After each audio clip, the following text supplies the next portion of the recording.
Enkya ya leero bassentebe b'ekibiina ekiri mu buyinza ekya NRM wonna mu ggwanga bakuŋŋaanidde mu kifo katikati ekisangibwa wano mu Kampala okusala entoto ku ngeri y'okutambuzaamu kakuyege ow'okuwanguza ekibiina ku mitendera egy'enjawulo.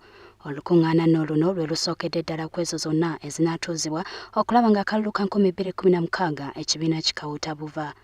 Mu lukiiko nno luno Ssaabawandiisi w'ekibiina Justin Kasule Lumumba mwasinzidde n'asaba mukulu munne gwe yaddira mu bigere Patrick Amama Mbabazi okwewala ebikolwa byonna eby'emivuyo ebitattanya ekifaananyi ky'ekibiina.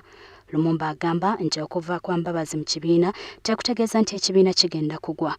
Ono agamba nti bo bakyali ku mulamwa ogw'okutwala Uganda ne bannansi mu maaso. When it is about to rain, you see the clouds come strong. It may rain, it may not rain. A rainbow can easily come and you see no drop. So let's go slow on whatever is happening. Lumumba era ategeezezza nga bannamateeka b'ekibiina bwe bakola obwezizingirire ku nsonga ya Mbabazi okuva mu kibiina kyokka n'asigaza Kaada yaakyo ekitegeeza nti akyali munnakibiina. My predecessor, Honorable Mama Mbabazi, decided to announce that he was going to contest as an independent, but he has not left NRM. That is now for legal interpretation. But according to our code of conduct, you are not supposed to campaign against the NRM flag bearer.